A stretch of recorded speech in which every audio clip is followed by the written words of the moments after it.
வணக்கம். இந்திய நேரப்படி மதியம் 1:30 மணி செய்திகள். முதலில் ஜெம் தலைப்பு செய்திகளை காணலாம். பேரறிஞர் அண்ணாவின் 56வது நினைவு தினம். மலர்தூவி மரியாதை செலுத்தினார் முதலமைச்சர் மு.க.ஸ்டாலின். தமிழ்த்தாயின் தவ புதல்வன் பேரறிஞர் அண்ணா. அதிமுக பொதுச் செயலாளர் எடப்பாடி பழனிசாமி புகழாரம். வேங்கை வயல் வழக்கு வன்கொடுமை தடுப்பு நீதிமன்றத்தில் இருந்து நீதித்துறை நடுவர் நீதிமன்றத்திற்கு மாற்றம்.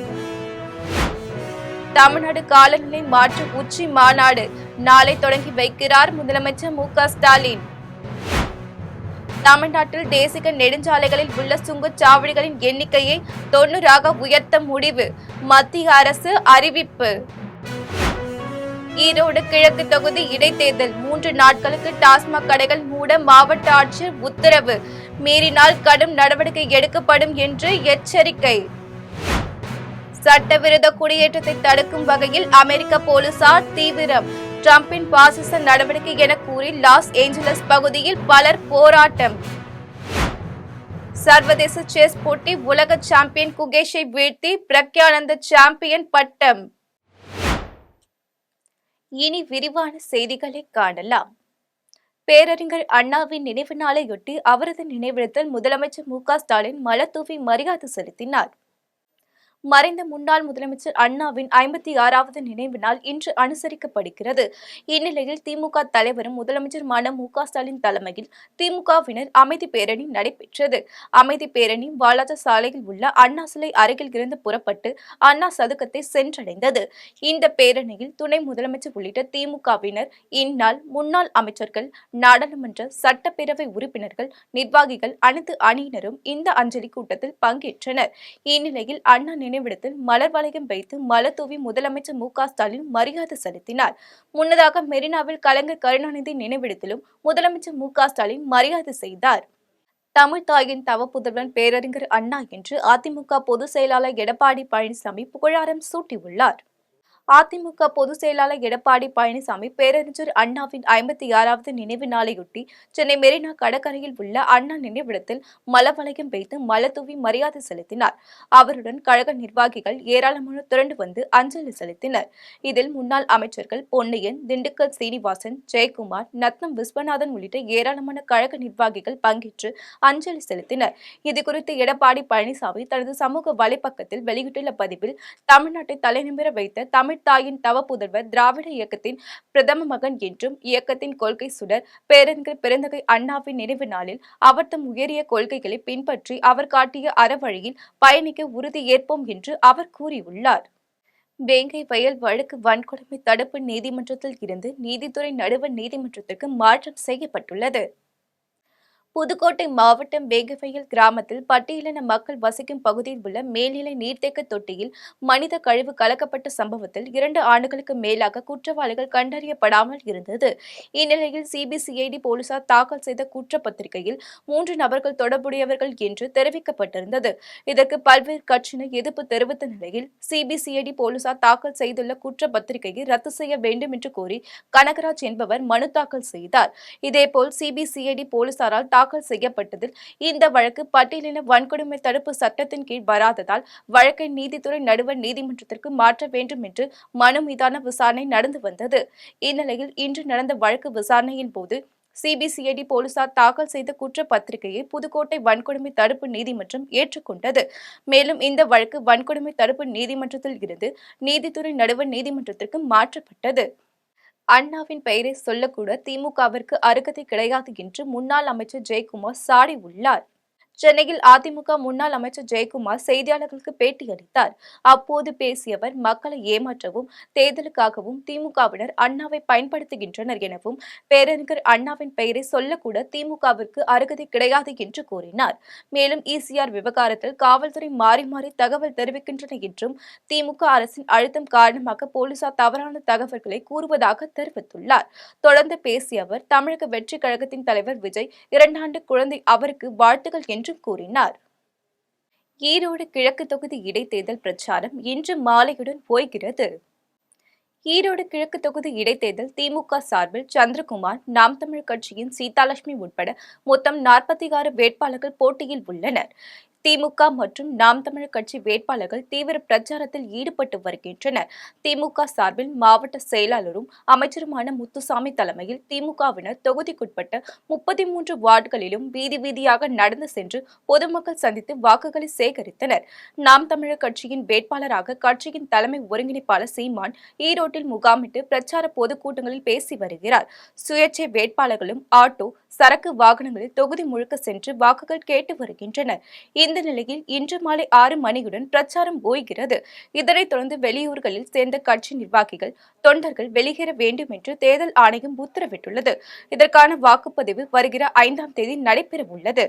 25ஆம் ஆண்டு கொடிநாள் விழாவையொட்டி வரும் 7ஆம் தேதி மாவட்ட செயலாளர்கள் ஆலோசனைக் கூட்டம் நடைபெறும் என்று தேமுதிக தலைமை கழகம் அறிவித்துள்ளது.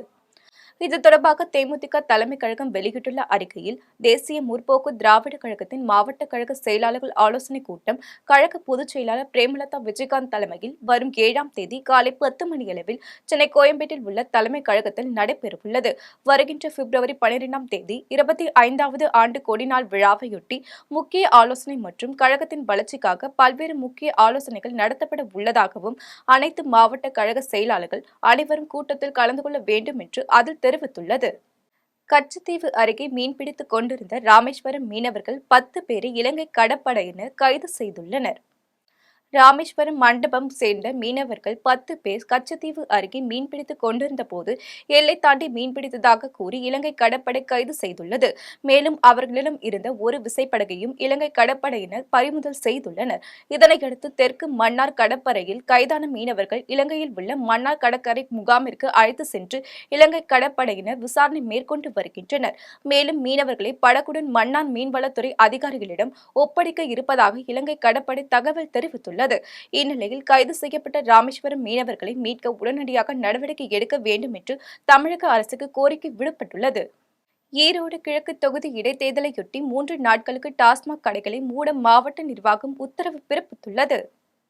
ஈரோடு கிழக்கு தொகுதி வரும் 5ஆம் தேதி இடைத்தேர்தல் நடைபெறுகிறது.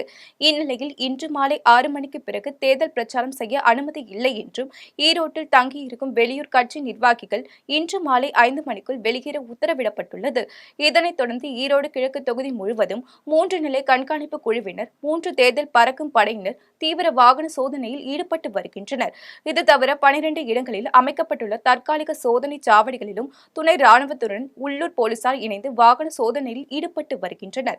இதனைத் தொடர்ந்து நாளை மறுநாள் இடைத்தேர்தல் நடைபெற உள்ளதையொட்டி 53 இடங்களில் 237 வாக்குச்சாவடி மையங்கள் அமைக்கப்பட்டுள்ளன. மேலும் டாஸ்மாக் கடைகளை மூட மாவட்ட நிர்வாகம் உத்தரவு பிறப்பித்துள்ளது. இன்று முதல் 5ஆம் தேதி வரையும் மற்றும் வாக்குகள் எண்ணப்படும் நாளான பிப்ரவரி 8ஆம் தேதியும் டாஸ்மாக் கடைகள் மூட மாவட்ட கலெக்டர் ராஜகோபால் உத்தரவு பிறப்பித்துள்ளார். இந்த தடையை மீறி மதுபானம் விற்பனை செய்தால் கடும் நடவடிக்கை எடுக்கப்படும் என்று தெரிவித்துள்ளனர். கன்னியாகுமரியில் தாவேகாவின் புதிய நிர்வாகிகளின் பொறுப்பேற்கும் நிகழ்ச்சி குமரி கிழக்கு மாவட்ட தலைமை செயலாளர் தலைமையில் நடைபெற்றது. கன்னியாகுமரி கிழக்கு மாவட்டம் சார்பில் தாவேகாவில் நியமிக்கப்பட்டுள்ள புதிய நிர்வாகிகளின் பொறுப்பேற்கும் நிகழ்ச்சி நாகர்கோவிலில் உள்ள தனியார் திருமண மண்டபத்தில் நடைபெற்றது. இதில் தாவேகா குமரி கிழக்கு மாவட்ட தலைமை செயலாளர் மாதவன் தலைமையில் நடைபெற்ற நிகழ்ச்சியில் புதிய உறுப்பினர்களை அதிக அளவில் தமிழக வெற்றி கழகத்தில் இணைக்க வேண்டும், மேலும் வரும் 2026 தாவேகா வெற்றியடைய அனைவரும் ஒன்றிணைந்து பாடுபட வேண்டும் என்று தீர்மானம் ஒருமனதாக நிறைவேற்றப்பட்டது. முன்னதாக தமிழக வெற்றி கழகத்தின் 2ஆம் ஆண்டு துவக்க விழா நிகழ்ச்சி உறுதிமொழி ஏற்பு நடைபெற்றது. இதில் 500க்கும் மேற்பட்ட நிர்வாகிகள், தொண்டர்கள் உள்ளிட்டோர் கலந்து கொண்டனர். திருப்பரங்குன்றத்தில் அனுமதி மறுத்து இந்து முன்னணி போராட்டத்திற்கு வருமாறு துண்டு பிரசுரம் வழங்கிய பாஜக நிர்வாகியை போலீசார் கைது செய்தனர். திருப்பரங்குன்றம் மலையை பாதுகாக்க வலியுறுத்தி பிப்ரவரி 4ஆம் தேதி திருப்பரங்குன்றத்தில் இந்து அமைப்புகள் சார்பில் போராட்டம் நடத்தப்படும் என்று அறிவிக்கப்பட்டிருந்தது. இதற்கு போலீசார் அனுமதி மறுத்த நிலையில் ஸ்ரீவில்லிபுத்தூர் பெருமாள்பட்டி தெருவில் பாஜகவின் பிரச்சார பிரிவு மாவட்ட செயலாளர் பிரபாகரன் என்பவர் திருப்பரங்குன்றம் போராட்டத்திற்கு வருமாறு பிரச்சாரம் செய்தும் துண்டு பிரசுரம் வழங்கியுள்ளார். இதுகுறித்து தகவல் அறிந்த ஸ்ரீவில்லிபுத்தூர் நகர் போலீசார் பிரபாகரனை கைது செய்து சிறையில் அடைத்தனர். மேலும் பிரபாகரன் கைது செய்யப்பட்டதை அறிந்த பாஜக மாவட்ட தலைவர் சரவணதுரை ராஜா, இந்து முன்னணி மாவட்ட தலைவர் யுவராஜ் ஆகியோர் காவல் நிலையம் முன்பு திரண்டதால் பரபரப்பு ஏற்பட்டது. மத்திய அரசின் பட்ஜெட்டில் புதுச்சேரி மாநில நலனுக்காக எதுவும் இல்லை என்றும், புதுச்சேரி மாநில மக்கள் ஏமாற்றப்பட்டுள்ளனர் என்றும் புதுச்சேரி முன்னாள் முதலமைச்சர் நாராயணசுவாமி குற்றம் சாட்டியுள்ளார். புதுச்சேரி மாநிலம் காரைக்கால் மாவட்டத்தில் புதுச்சேரி மாநில முன்னாள் முதலமைச்சர் நாராயணசாமி செய்தியாளர்களை சந்தித்தார். அப்போது பேசிய அவர் மத்திய பட்ஜெட் குறித்து மிகப்பெரிய எதிர்பார்ப்பு இருந்ததாகவும், ஆனால் ஏமாற்றம் தான் மிஞ்சியதாகவும், விவசாயிகளை ஒட்டுமொத்தமாக மோடி அரசு புறக்கணித்துள்ளதாகவும் கூறினார். தொடர்ந்து பேசிய அவர், பட்ஜெட்டில் புதுச்சேரி என்ற பெயர் கூட இல்லை, ஆனால் சிறந்த பட்ஜெட் என்று புதுச்சேரி முதலமைச்சர் கூறியுள்ளதை வன்மையாக கண்டிப்பதாக கூறியுள்ளார். ஏன் மோடி அரசாங்கம் நடவடிக்கை எடுக்கவில்லை? ஏன் அவர்கள் ஒரு கூட்டுக்குழு ஆரம்பித்து இலங்கை அரசாங்கத்துடைய பிரதிநிதிகள், இந்திய அரசாங்கத்துடைய பிரதிநிதிகள், மீனவருடைய பிரதிநிதிகள் அமர்ந்து பேசி இதற்கு நிரந்தர தீர்வு காண வேண்டும்? அதை இவர்கள் செய்யவில்லை. இது போன்ற சம்பவங்கள் நடப்பதை வன்மையாக கண்டிக்கிறோம். இதற்கு நடவடிக்கை எடுக்காத மோடி அரசையும் வன்மையாக கண்டிக்கிறோம். முதலமைச்சர் ரங்கசாமி அந்த பட்ஜெட்டை படிச்சு பார்த்தாரா? அந்த பட்ஜெட்ல என்னென்ன குறிப்பிட்டிருக்குன்னு பார்த்தாரா? அந்த பட்ஜெட்ல டெல்லிக்கு நிதி ஒதுக்கப்பட்டிருக்கிறது. ஏன்னா தேர்தல் நடக்குது. பீகாருக்கு நிதி ஒதுக்கப்பட்டிருக்கிறது.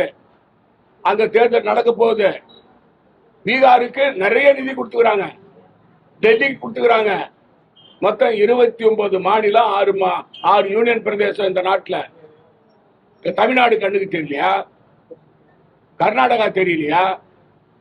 அதே போல மற்ற மாநிலங்கள் அவங்களுக்கு தெரியலையா? புதுச்சேரி மாநிலம் உரிமைகள் மறுக்கப்படுகிறது மோடி அரசாங்கத்தால. பண்ருட்டி அருகே திருவிளக்கு எரியாததால் மின்கம்பத்தில் பொதுமக்கள் தீப்பந்தத்தை ஏற்றிய சம்பவம் பெரும் பரபரப்பை ஏற்படுத்தியுள்ளது. கடலூர் மாவட்டம் பண்ருட்டி அடுத்த பூங்குளம் ஊராட்சிக்குட்பட்ட கம்பன் தெரு பகுதியில் 100க்கும் மேற்பட்டோர் வசித்து வருகின்றனர். இந்த பகுதியில் கடந்த 1 மாதமாக மின் விளக்குகள் எரியாததால் ஆத்திரமடைந்த அப்பகுதி மக்கள் திடீரென மின் கம்பத்தில் தீப்பந்தம் ஏற்றி தங்களது எதிர்ப்பை தெரிவித்தனர். இதுகுறித்து அப்பகுதி மக்கள் தெரிவிக்கையில், தெருவிளக்குகள் எரியாததால் இரவு நேரங்களில் பாம்பு உள்ளிட்ட விஷப்பூச்சிகளின் நடமாட்டம் உள்ளதாகவும், இதனால் கிராம மக்கள் அச்சத்துடன் இருப்பதாகவும் தெரிவித்துள்ளனர். மேலும் இதுகுறித்து ஊராட்சி நிர்வாகம் மற்றும் ஊராட்சி ஒன்றிய அலுவலக அதிகாரியிடம் தெரிவித்த போது எவ்வித நடவடிக்கையும் எடுக்கவில்லை என்றும் குற்றம் சாட்டிய பொதுமக்கள் ஊராட்சி ஒன்றிய நிர்வாகம் விரைந்து நடவடிக்கை எடுத்து தெருவிளக்கு அமைக்க வேண்டும் என்று கோரிக்கை விடுத்துள்ளனர். கோவிலம்பாக்கத்தில் மெட்ரோ ரயில் பணியின் போது ராட்சச கிரேன் பேட்டரி வெடித்து தீ பரவியதில் வாகனம் முழுவதும் எரிந்து சேதமானது. சென்னை மேடவாக்கம் அடுத்த கோவிலம்பாக்கம் பிரதான சாலையில் மெட்ரோ ரயில் பணி நடைபெற்று வருகிறது. இந்நிலையில் 7 பேர் கொண்ட குழுவினர் 50 டன் ராட்சச கிரேன் மூலம் மெட்ரோ ரயில் பணிக்காக போடப்பட்டு தடுப்பு பணிகளை அகற்றுவதற்காக கிரேனை இயக்கியுள்ளனர். அப்போது பேட்டரி வெடித்ததால் தீப்பொறி ஏற்பட்டு கிரேன் முழுவதும் எரிந்து சேதமானது. இந்த தீ விபத்தில் யாரும் எவ்வித பாதிப்பும் ஏற்படவில்லை என்று தகவல் வெளியாகியுள்ளது. இதனையடுத்து தகவல் அறிந்து சம்பவ இடத்திற்கு வந்த தீயணைப்புத் துறையினர் தீயை கட்டுக்குள் கொண்டு வந்தனர். மேலும் இந்த சம்பவம் குறித்து மேடவாக்கம் போலீசார் விசாரணை மேற்கொண்டு வருகின்றனர். வலங்கை மாநில உயர் மின்னழுத்த கம்பியை இடம் மாற்றி தர கோரி விடுத்த மாற்றுத்திறனாளியிடம் மின்வாரிய அலுவலகம் 1 லட்சம் ரூபாய் கேட்ட சம்பவம் பரபரப்பை ஏற்படுத்தியுள்ளது. திருவாரூர் மாவட்டம் வலங்கைமான் தாலுகாவிற்குட்பட்ட கருப்பட்டிப்பள்ளம் பகுதியைச் சேர்ந்த செல்வகுமார், தாமரை செல்வி தம்பதியினர் மாற்றுத்திறனாளி உதவித்தொகை மூலம் குடும்பம் நடத்தி வருகின்றனர். இவர்களுக்கு கடந்த 2006ஆம் ஆண்டு திமுக அரசு சார்பில் வழங்கப்பட்ட இலவச வீட்டு மனையின் மேலே உயர் மின்னழுத்த கம்பி செல்லும் பாதையாக இருந்துள்ளது. இந்நிலையில் பிரதம மந்திரி வீடு கட்டும் திட்டத்தின் கீழ் அவரது வீட்டை சிமெண்ட் வீடாக மாற்ற முயன்றபோது வீட்டின் மேலே உயர் மின்னழுத்த கம்பி செல்வதால் கட்ட முடியாத சூழல் ஏற்பட்டுள்ளது. இதுகுறித்து மின்வாரியம் அலுவலரிடம் தெரிவித்த நிலையில் 90,920 ரூபாய் பணத்தை 15 நாட்களுக்குள் செலுத்த வேண்டும் என்றும், இல்லை என்றால் எவ்வித அறிவிப்பும் இன்றி செயல்பாடுகள் முடக்கப்படும் என்று ஆலங்குடி மின்வாரிய அலுவலகத்தில் இருந்து கடிதம் வந்துள்ளது. இதனால் அதிர்ச்சியடைந்த செல்வகுமார் இதுகுறித்து தமிழக அரசு நடவடிக்கை எடுக்க வேண்டும் என்று கோரிக்கை விடுத்துள்ளார். நாங்கள் வாழ்வாதாரத்தை இழந்து இருக்க என்னைய இபியில் 1 லட்ச ரூபா பணம் கட்டுங்க, அந்த இபி இந்த லைனை மாற்றி வைக்கிறேன்னு சொல்லிட்டு சிஏ இவங்கெல்லாம் அளந்து கணக்கெடுத்து பண்ணியிருக்காங்க. நான் கலெக்டர் ஆஃபீஸில் மனு கொடுக்கும் பொழுது அங்கே இபிக்கு அனுப்பிட்டு இங்கே ஆலங்குடி இபிக்கு அனுப்பி அந்த மாதிரி செஞ்சுருக்காங்க. 2வது இப்போ அதெல்லாம் ஜெராக்ஸ் எடுத்து மறுமனு கொடுத்துருக்கேன். எல்லாம் ஃபோட்டோ பிடிச்சி பிரிண்ட் அவுட் எடுத்து கொடுத்துருக்கேன். இப்போ ப்ராசஸில் இருக்குது. நான் இபியில் பேசிட்டு சொல்கிறேன்னு சொல்லியிருக்காங்க கலெக்டர் சாரஸ்டியமாக. அது எப்படி நடவடிக்கை எடுத்து என்ன பண்ணாங்கன்னு தெரியல. எனக்கு நானே உதவித்தொகை வாங்கி தான் வாழ்வாதாரம் இருந்திருக்கேன். நான் வாழ்றதா சாவறதான்னு தெரியாமே இருந்துட்டுருக்கேன். பிள்ளைங்களுக்காக தான் நான் இந்த வாழ்க்கையை வாழ்ந்துட்டு இருக்கேன். இந்த வீட்டை கட்டி கூட நிம்மதியாக வாழ்றதுக்கு முடியாமல் இதையும் 1 லட்ச ரூபா கட்ட சொல்கிறாங்க. வீடும் கட்டணும். நான் என்ன பண்ணுவேன் சொல்லுங்கள்? உதவித்தொகை வாங்கி நான் சாப்பிட்டுட்டு இருக்கேன். ஹரியானாவில் நடைபெற்ற தேசிய அளவிலான போட்டியில் 24 பதக்கங்களை வென்று கோவை திரும்பிய மாணவ மாணவிகளுக்கு உற்சாக வரவேற்பு அளிக்கப்பட்டது. 2025ஆம் ஆண்டிற்கான யூத் கேம்ஸ் நேஷனல் சாம்பியன்ஷிப் போட்டிகள் ஹரியானா மாநிலத்தில் உள்ள கார்கோடாவில் அண்மையில் நடைபெற்றது. சிலம்பம், யோகா உள்ளிட்ட பிரிவுகளில் நடைபெற்ற போட்டிகளில் தமிழ்நாடு, கேரளா, ஆந்திரா, ஹரியானா, பஞ்சாப் உள்ளிட்ட மாநிலங்களில் இருந்தும் 700க்கும் மேற்பட்ட வீரர்கள் கலந்து கொண்டனர். இதில் தமிழ்நாடு சார்பாக கோவையை சேர்ந்த 24 மாணவ மாணவிகள் சிலம்பம் மற்றும் யோகா பிரிவில் 18 தங்கம், 5 வெள்ளி, 1 வெண்கலம் உள்ளிட்ட 24 பதக்கங்களை வென்றுள்ளனர். வெற்றி பெற்று கோவை திரும்பிய வீரர்களுக்கு ரயில் நிலையத்தில் பெற்றோர்கள், பயிற்சியாளர்கள், பொதுமக்கள் என பலரும் உற்சாக வரவேற்பு அளித்தனர். இது எங்களுடைய ரவுத்ரா அகாடமிக்கும் கோவைக்கும் நம்மளுடைய தமிழக அணிக்கும் பார்த்திங்கன்னா ரொம்ப பெருமை சேர்க்கக்கூடியதாக இருக்குது. கேலோ இந்தியாவில் பார்த்திங்கன்னா சிலம்பத்தை ஒரு டெமோ கேமாக போன வருடம் காட்சியை அறிமுகப்படுத்தி இருந்தாங்க. இனி அதை எவ்வளோ கூடிய சீக்கிரமாக அதை கொண்டு வர முடியுமோ அவ்வளோ சீக்கிரமாக கொண்டு வந்தால் எங்களுடைய குழந்தைங்கள் எல்லாருமே அதில் ஆர்வமோடு கலந்துக்கிட்டு அதுலேயும் தங்கம், வெள்ளி, வெண்கலம்னு வென்று நம்ம தமிழ்நாட்டுக்கு பெருமை சேர்ப்பாங்க அப்படின்றத ரொம்ப பெருமை மகிழ்ச்சியுடன் தெரிவித்துக் கொள்கிறோம். அங்கிருந்து வந்த உடனே பார்த்திங்கன்னா எங்கள் பெற்றோர்கள் குழந்தைங்களை இவ்வளவு ஆரவாரத்தோட உற்சாகத்தோட வரவேற்பாங்கன்னு சொல்லி நாங்கள் எதிர்பார்க்கவே இல்லை. எங்களுடைய குழந்தைகள் எல்லாரும் இதே உற்சாகமும் உத்வேகமும் இருந்தால் எங்கே போயிட்டு வேணும்னாலும் இந்த உலக அளவில் ஜெயிச்சுட்டு வர்றதுக்கு தகுதியானவர்களாக இருப்பாங்க. நன்றி. ஆலக்குடி அருகே புதிதாக கட்டப்பட்டுள்ள செல்வ விநாயகர் திருக்கோவிலின் கும்பாபிஷேக விழா வெகு விமர்சையாக நடைபெற்றது. புதுக்கோட்டை மாவட்டம் ஆலங்குடி அடுத்த கல்லாலங்குடி கீழப்பட்டில் செல்வ விநாயகர் திருக்கோவில் புதிதாக கட்டப்பட்டுள்ளது. இக்கோவில் கும்பாபிஷேக விழா கல்லாலங்குடி தொழிலதிபரும் திருச்சி அபிராமி ஸ்டீல்ஸ் உரிமையாளருமான சசிகுமார் தலைமையில் நடைபெற்றது. விழாவையொட்டி கோவில் முன்பு யாகசாலைகள் அமைக்கப்பட்டு கணபதி ஹோமம், நவகிரகம் ஹோமம், வாஸ்து சாந்த ஹோமம் உள்ளிட்ட பல்வேறு ஹோமங்கள் நடைபெற்றது. பின்னர் விக்வேஸ்வர பூஜை, லட்சுமி பூஜை, கோபூஜை உள்ளிட்ட பல்வேறு பூஜைகளும் நடைபெற்றது. இதனைத் தொடர்ந்து யாகத்தில் பூஜிக்கப்பட்ட புனித நீரை சிவாச்சாரியர்கள் மேலத்தாளங்கள், வாத்தியங்கள் முழங்க கோவிலின் கோபுரத்திற்கு எடுத்து சென்று கோபுர கலசத்தின் மீது ஊற்றி கும்பாபிஷேகத்தை சிறப்பாக நடத்தினர். பின்னர் கோவிலில் கூடியிருந்த பக்தர்கள் மீது புனித நீர் தெளித்தனர். இதில் ஏராளமான பக்தர்கள் கலந்து கொண்டு செல்வ விநாயகரை வழிபட்டனர். விழாவில் பங்கேற்ற அனைவருக்கும் அன்னதானமும் அருள் பிரசாதமும் வழங்கப்பட்டது. கன்னியாகுமரியில் நாகராஜ கோவிலின் தை மாத தேர் திருவிழாவின் கொடியேற்றம் நிகழ்ச்சி வெகு விமர்சையாக நடைபெற்றது. கன்னியாகுமரி மாவட்டம் நாகர்கோவிலில் உள்ள நாகராஜ கோவிலின் தை மாத தேர் திருவிழாவின் கொடியேற்றம் நிகழ்ச்சி கோலாகலமாக தொடங்கியது. முன்னதாக மூலவர் நாகராஜருக்கு சிறப்பு பூஜைகள் நடைபெற்றது. இதனையடுத்து ஊர்வலமாக கொண்டு வரப்பட்ட கொடியை கொடிமரத்திற்கு சிறப்பு பூஜைகள் செய்யப்பட்டு வேதாச்சாரியர்கள் வேத மந்திரங்கள் முழங்க திருக்கொடியேற்றம் நடைபெற்றது. இதில் ஏராளமான பக்தர்கள் வருகை புரிந்து சுவாமி தரிசனம் செய்தனர். மேலும் 10ஆம் ஆண்டு நாள் திருவிழா வரும் 12ஆம் தேதி ஆயில்ய பூஜை மற்றும் ஆராட்ட நிகழ்ச்சியோடு தைத்தேர் திருவிழா நிறைவடைகிறது. உத்திரமேரூரில் உள்ள பட்டுவந்தானமிக்கை பிரம்மபுரீஸ்வரர் திருக்கோவிலில் தைப்பூச திருவிழா கொடியேற்றத்துடன் தொடங்கியது. காஞ்சிபுரம் மாவட்டம் உத்திரமேரூர் தாலுகா பெருநகர் கிராமத்தில் பிரசித்தி பெற்ற பட்டுவான் தானம்பிகை பிரம்மபுரீஸ்வரர் திருக்கோவில் அமைந்துள்ளது. இக்கோவிலில் நடப்பாண்டுக்கான தைப்பூச திருவிழா கொடியேற்றத்துடன் தொடங்கியது. முன்னதாக கொடிமரத்தின் முன் பட்டுவான் தானம்பிகை அம்பாள் மற்றும் பிரம்மபுரீஸ்வரர் சிறப்பு அலங்காரத்தில் எழுந்தருளினர். பின்னர் கொடிமரத்திற்கு சிறப்பு அபிஷேகம் நடத்தப்பட்டு மங்கள வாத்தியங்கள் முழங்கிட கொடியேற்றம் நடைபெற்றது. இதில் ஏராளமான பக்தர்கள் கலந்து கொண்டு சுவாமி தரிசனம் செய்தனர். அறிஞர் அண்ணாவின் 56வது நினைவு நாளையொட்டி தமிழகத்தின் பல்வேறு பகுதிகளில் நடைபெற்ற நிகழ்வுகளை ஒரு சிறிய தொகுப்புகளாக காணலாம். பேரறிஞர் அண்ணாவின் 56ஆம் ஆண்டு நினைவு தினத்தையொட்டி காஞ்சிபுரம் கிழக்கு பகுதி கழகம் சார்பில் கழக செயலாளர் பாலாஜி ஏற்பாட்டில் பேரறிஞர் அண்ணா நினைவு இல்லத்தில் மாவட்ட கழக செயலாளரும் முன்னாள் அமைச்சருமான சோமசுந்தரம் பங்கேற்று அவரது திருவுருவ சிலைக்கு மாலை அணிவித்து மரியாதை செலுத்தினார். உடன் கழக அமைப்பு செயலாளர்கள் வாலாஜபாத் கணேசன், மைத்திலி திருநாவுக்கரசு, கழக கைத்தறி பிரிவு துணை செயலாளர் துரை உள்ளிட்டோர் கலந்து கொண்டனர். ஈரோடு மாவட்டம் பவானியில் நகர அதிமுக சார்பில் நகர செயலாளர் சீனிவாசன் தலைமையில் அந்தியூர் பிரிவு பகுதியில் அறிஞர் அண்ணா 56வது நினைவு நாளையொட்டி அலங்கரிக்கப்பட்ட அவரது திருவுருவப் படத்திற்கு மாலை அணிவித்து மலர் தூவி மௌன அஞ்சலி செலுத்தப்பட்டது. இதில் அதிமுக நிர்வாகிகள் பலர் கலந்து கொண்டனர்.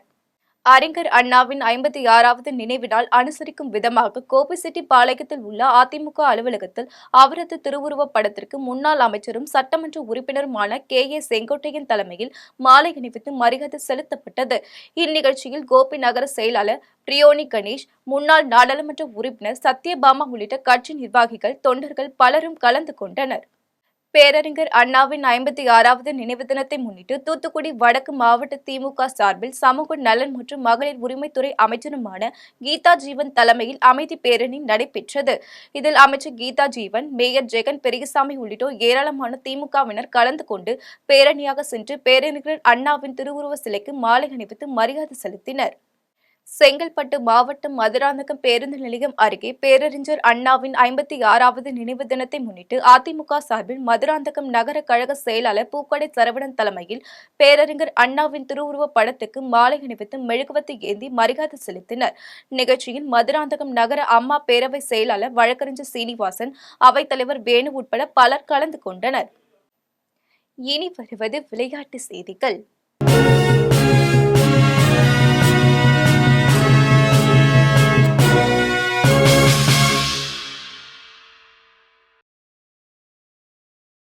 சர்வதேச செஸ் போட்டித் தொடரில் பிரக்யானந்தா சாம்பியன் பட்டம் வென்றுள்ளார். 87வது டாடா ஸ்டீல் சர்வதேச செஸ் போட்டி நெதர்லாந்து நாட்டின் விட்ஜ்கான்ஜியில் நடந்து வருகிறது. இதில் மாஸ்டர் பிரிவில் 12 சுற்றுகளின் முடிவில் குகேஷ், பிரக்யானந்தா தலா 8.5 புள்ளிகளுடன் முதலிடத்தில் இருந்தனர். இதனையடுத்து நடைபெற்ற 13வது மற்றும் கடைசி சுற்றில் குகேஷ் மற்றும் பிரக்யானந்தா இருவரும் தங்களது ஆட்டங்களில் தோல்வியடைந்தனர். குகேஷ் சக நாட்டவரான அர்ஜுன் எரிகைசிக்கு எதிராகவும் பிரக்யானந்தா ஜெர்மனியின் வின்சென்ட் கீமருக்கும் எதிராக தோல்வியடைந்தனர். இதனால் மீண்டும் குகேஷ் மற்றும் பிரக்யானந்தா சம புள்ளிகளுடன் முதலிடத்தில் இருந்தனர். இதனால் வெற்றியாளர் தீர்மானிக்க டை பிரேக்கர் முறை கடைபிடிக்கப்பட்டது. அதில் உலக சாம்பியன் குகேஷை வீழ்த்தி பிரக்யானந்தா இந்த தொடரில் சாம்பியன் பட்டம் வென்று அசத்தினார். இனி வருவது வானிலை செய்திகள்.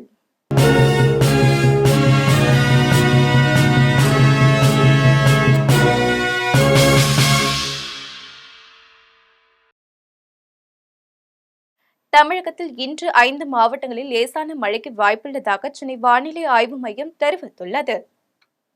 கிழக்கு திசை காற்றின் வேக மாறுபாடு காரணமாக இன்று தமிழகம், புதுவை மற்றும் காரைக்கால் பகுதிகளில் வறண்ட வானிலை நிலவக்கூடும் என்றும், தமிழகம், புதுவை மற்றும் காரைக்கால் பகுதிகளில் காலை வேளையில் பொதுவாக லேசான பனிமூட்டம் காணப்படும் என்றும் சென்னை வானிலை ஆய்வு மையம் தகவல் தெரிவித்திருந்தது. இந்நிலையில் தமிழகத்தில் இன்று 5 மாவட்டங்களில் லேசான மழைக்கு வாய்ப்புள்ளதாக தகவல் வெளியாகியுள்ளது. அதன்படி கன்னியாகுமரி, திருநெல்வேலி, தூத்துக்குடி, விருதுநகர், ராமநாதபுரம் மாவட்டங்களில் லேசான மழைக்கு வாய்ப்புள்ளதாக சென்னை வானிலை ஆய்வு மையம் தெரிவித்துள்ளது. இனி வருவது தங்கம், வெள்ளி விலை மற்றும் பங்குச்சந்தை நிலவரம்.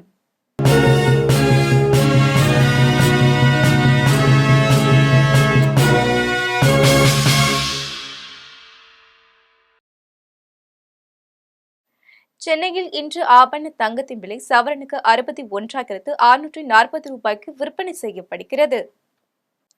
சென்னையில் இன்று ஆபரண தங்கத்தின் விலை கிராமிற்கு 40 ரூபாய் குறைந்து 7,705 ரூபாய்க்கு விற்பனை செய்யப்படுகிறது.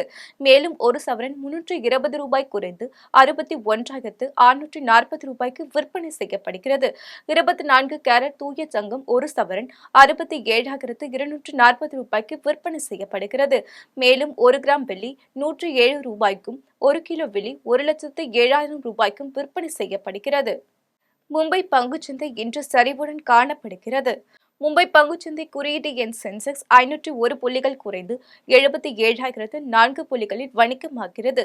தேசிய பங்குச்சந்தை குறியீட்டு எண் நிப்டி 184 புள்ளிகள் குறைந்து 23,298 புள்ளிகளில் வணிகமாகிறது. மீண்டும் ஜெம் தலைப்பு செய்திகள். பேரறிஞர் அண்ணாவின் 56வது நினைவு தினம், மலர்தூவி மரியாதை செலுத்தினார் முதலமைச்சர் மு.க. ஸ்டாலின். தமிழ்த்தாயின் தவ புதல்வன் பேரறிஞர் அண்ணா, அதிமுக பொதுச் செயலாளர் எடப்பாடி பழனிசாமி புகழாரம். வேங்கை வயல் வழக்கு வன்கொடுமை தடுப்பு நீதிமன்றத்தில் இருந்து நீதித்துறை நடுவர் நீதிமன்றத்திற்கு மாற்றம். தமிழ்நாடு காலநிலை மாற்ற உச்சி மாநாடு நாளை தொடங்கி வைக்கிறார் முதலமைச்சர் மு.க. ஸ்டாலின். தமிழ்நாட்டில் தேசிய நெடுஞ்சாலைகளில் உள்ள சுங்கச்சாவடிகளின் எண்ணிக்கையை 90ஆக உயர்த்த முடிவு, மத்திய அரசு அறிவிப்பு. ஈரோடு கிழக்கு தொகுதி இடைத்தேர்தல் 3 நாட்களுக்கு டாஸ்மாக் கடைகள் மூட மாவட்ட ஆட்சியர் உத்தரவு, மீறினால் கடும் நடவடிக்கை எடுக்கப்படும் என்று எச்சரிக்கை. சட்டவிரோத குடியேற்றத்தை தடுக்கும் வகையில் அமெரிக்க போலீசார் தீவிரம், டிரம்பின் பாசிச நடவடிக்கை என கூறி லாஸ் ஏஞ்சலஸ் பகுதியில் பலர் போராட்டம். சர்வதேச செஸ் போட்டி உலக சாம்பியன் குகேஷை வீழ்த்தி பிரக்யானந்த சாம்பியன் பட்டம். இத்துடன் ஜெம் செய்திகள் நிறைவடைகின்றன. மீண்டும் ஜெம் செய்திகள் இரவு 8:30 மணிக்கு. உடனுக்குடன் செய்திகளை காண GemLive.tv என்ற இணையதளத்தில் இணைந்திருங்கள். நன்றி, வணக்கம்.